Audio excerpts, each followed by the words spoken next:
हरिओम का जप करने से पाप नाशिनी ऊर्जा विकसित होती है। दीर्घ जप करने से कार्य साफल्य ऊर्जा का विकास होता है और ये प्लुत उच्चारण करने से भगवान में, आत्मा में मन की चंचलता कम होकर विश्रांति का रास्ता, परमात्मा शांति में, परमात्मा सुख में, परमात्मा प्रीति में विश्रांति मिलती है।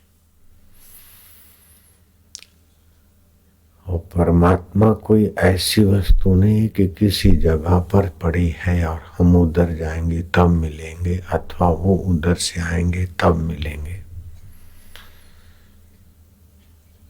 हाँ, साकार विग्रह तो वैकुंठवासी, गोलोकवासी, साकेतवासी आदि हो सकता है, लेकिन जो परब्रह्म परमात्मा देव है वो तो सर्वव्यापक, सभी स्थानों में, सभी देशों में, सभी कालों में वास्तविक वही है। तुम और हम दिखने भर को हैं, लेकिन परमात्मा था, है और रहेगा। 1932 में गांधी जी गोल मेज कार्यक्रम में गए थे यूरोप।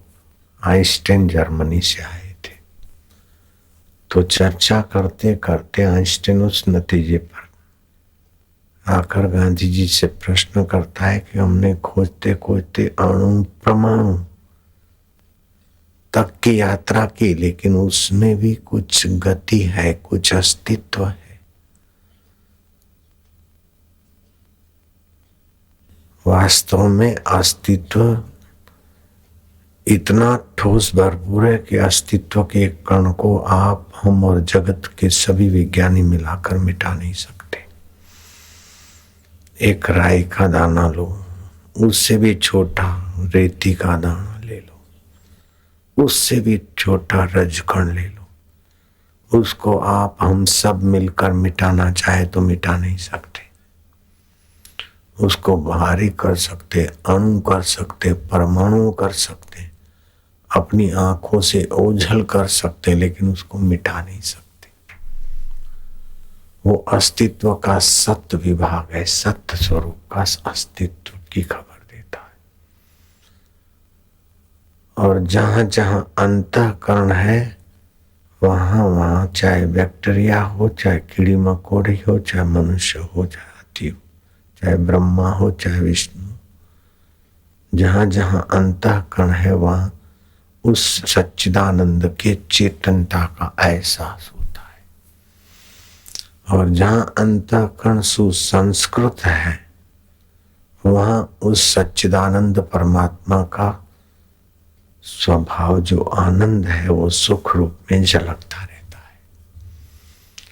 तो भागवत में आता है, सच्चिदानंद रूपाय विश्व उत्पत्ति आदि हेतवे तापत्रय विनाशाय श्री कृष्णाय वयम नमः। जो सत्य है, सत्य किसको कहते हैं, असत्य किसको कहते हैं और मिथ्या किसको कहते हैं।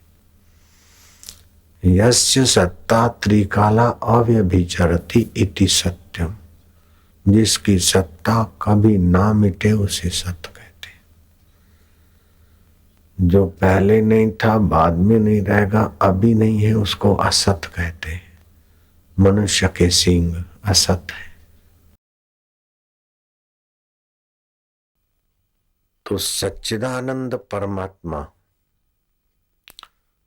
का स्वभाव क्या है? वो सत्य स्वभाव है, उसका चेतन स्वभाव है और उसका आनंद स्वभाव है। तो उसी सच्चिदानंद के स्वभाव हम सभी में व्याप्त है। असत उसे कहते हैं जो तीनों काल में नहीं, सत्य उसे काल कहते हैं जो तीनों काल में, और मिथ्या उसे कहते हैं जो बीच में है। जैसे स्वप्न की वस्तु दिखी उस समय सच्ची दिखती है, स्वप्न के पहले नहीं थी, बाद में नहीं रहती, मिथ्या है। भले उसका अस्तित्व, उसके संकेत सात्विक राजस काल्पनिक होते हैं। स्वप्न शास्त्र का भी अपना विभाग है, सपने में सफेद चीजें देखे हड्डियों के सिवाय और कोई अपशुकन वाले, बाकी का सब सफेद दर्शन शुभ माना जाता है। और काला दर्शन या जैसे सांप का दर्शन हुआ अथवा मृत्यु का दर्शन हो गया तो भी लंबी उम्र मानी जाती। तो वो अपना सत्संग में कैसेटों में है स्वप्न शास्त्र के बारे में, लेकिन स्वप्न शास्त्र की बातें भले सच्ची पड़ती हो लेकिन वो सच्ची पढ़कर भी तो मिट जाती है, इसलिए मिथ्या है। ऐसे तो पास होगा कि नहीं होगा, बोले होगा और हो गया तो बात तो सच्ची पड़ी, लेकिन वो पास होने का अस्तित्व सदा नहीं रहेगा, इसलिए मिथ्या में गिरा जाता है। मेरा शरीर है कि नहीं है, लेकिन सच्चा नहीं है, पहले नहीं था बाद में नहीं रहेगा, अभी दिखता है, ये मिथ्या कोटि में जाएगा। जगत इस रूप में, ये पंडाल और माहौल 15 दिन पहले नहीं था और 3 दिन पहले बाद में नहीं रहेगा।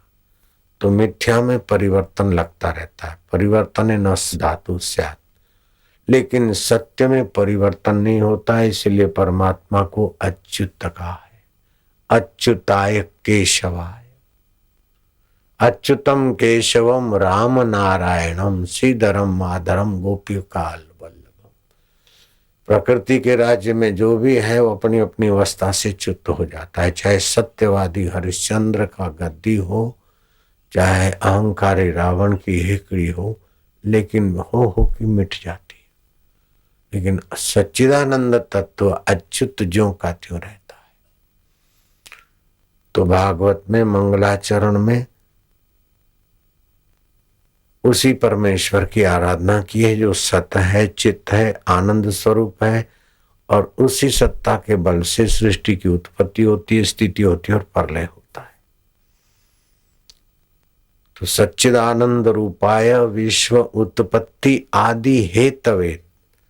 तो हम प्रणाम क्यों करते हैं, बोले तापत्रय विनाशाय श्री कृष्णाय वयम नमः।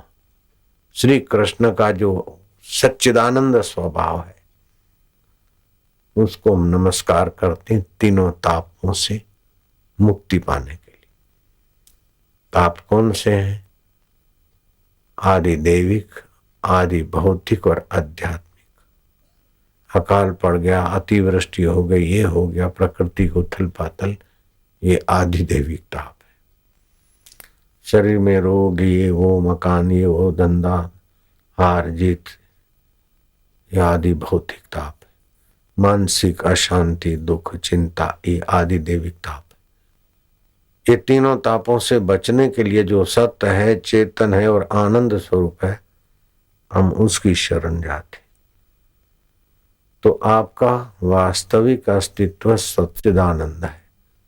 बचपन आया चला गया, उसको जानते हो सच्चिदानंद आत्मा रूप से। बचपन की बेवकूफी भी चली गई और चतुराई भी चली गई, बचपन की हारें भी चली गई, जीतें भी चली गई, लेकिन उसको जानने वाला आपका सच्चिदानंद तत्व अभी भी है। जुआनी के उतार चढ़ाव आए, आवेग आए, साहस आए, उद्यम आए, निराशा आई, आशा आई, ये सब चले गए, लेकिन एक सच्चिदानंद तत्व अभी है। बुढ़ापा आया है लेकिन वो भी चला जाएगा और शरीर भी चला जाएगा, फिर भी मैं रहूंगा, चाहे स्वर्ग में रहूं, चाहे नरक में रहूं, चाहे किसी अवतार में रहूं, मेरा सच्चिदानंद स्वभाव रहेगा। तो गांधी जी ने कहा, मिस्टर आइंस्टाइन, मैं तो ये बात मानने को तैयार हूं कि तुम नहीं हो, मोहनलाल करमचंद भी नहीं है, आइंस्टाइन भी नहीं है, लेकिन वो सच्चिदानंद है। रोम रोम में ब्रह्मांडों में रम रहा, इसीलिए उसको राम कहते हैं। और वही रमने वाला कहीं दशरथ का नंदन होकर आया तो अवतारी राम हो गए। एक राम घट घट में बोले, दूसर राम दशरथ घर डोले, तीसर राम का सकल पसारा, ब्रह्म राम है सबसे न्यारा। गुरु ने उपदेश दिया, शिष्य गया, साधना किया, कुछ बुद्धि संसार के राग द्वेष से हटी, आकर्षणों से हटी तो गुरुजी भगवान तो एक है, आपने चार भगवान कहे महाराज। मेरी बुद्धि में ये बात बैठ जाए, ऐसी कृपा करो।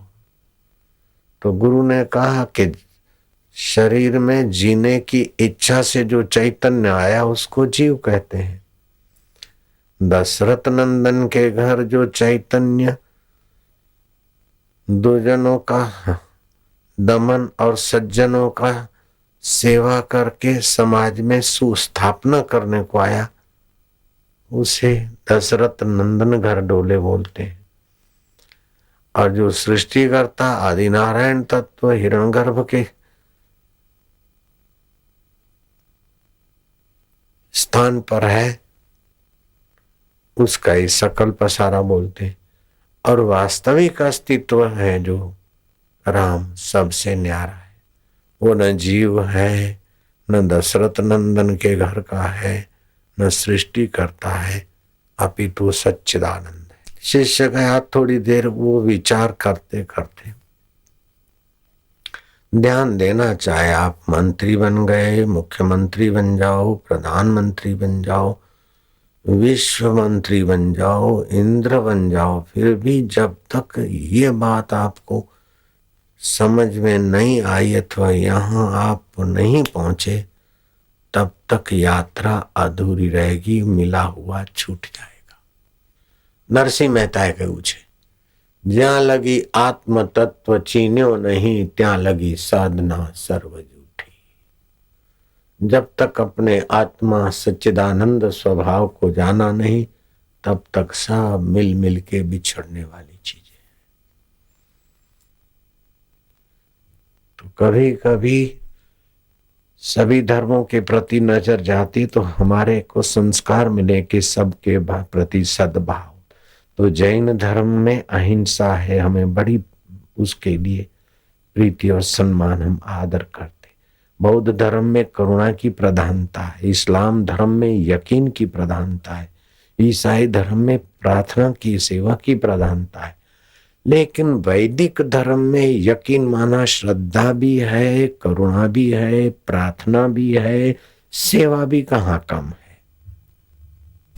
फिर भी सनातन धर्म में, वैदिक धर्म में एक विलक्षणता है, करुणा है, अहिंसा है, लेकिन आवश्यकता पड़े तो एक वन वे ट्रैफिक की अहिंसा वैदिक धर्म बोलता है कि नहीं। अगर बहुजन हिताय बहुजन सुखाय कुछ आतताइयों को युद्ध करने के लिए प्रेरणा देनी पड़ती और हिंसा करवानी पड़ती, तो वह भी अहिंसा की रक्षा के लिए हिंसा करवा दी श्री कृष्ण ने। ये वैदिक धर्म। कोई चाकू मारने की धमकी देता है तो थोड़ी फरियाद करो, चक्कू दिखाता है तो कमिश्नर ऑफिस में फरियाद करो, और चक्कू मारता है, शरीर में चक्कू घुमाता है और कुछ निकालता और सीता है, तो उस डॉक्टर को फीस देनी पड़ती है, क्योंकि उसका उद्देश्य आपको हानि करना नहीं है, आपके दुख मिटाने का उद्देश्य है, तो उसने चक्कू घुमाया है। ऐसे उद्देश्य अगर समाज रूपी देवता की सुरक्षा और उन्नति है, तो फिर कौरवों के प्रति पांडवों को तैयार करना भी अहिंसा की ही सुरक्षा मानी गई। ये वैदिक धर्म की महानता है। ये भी एक प्रकार की सेवा है।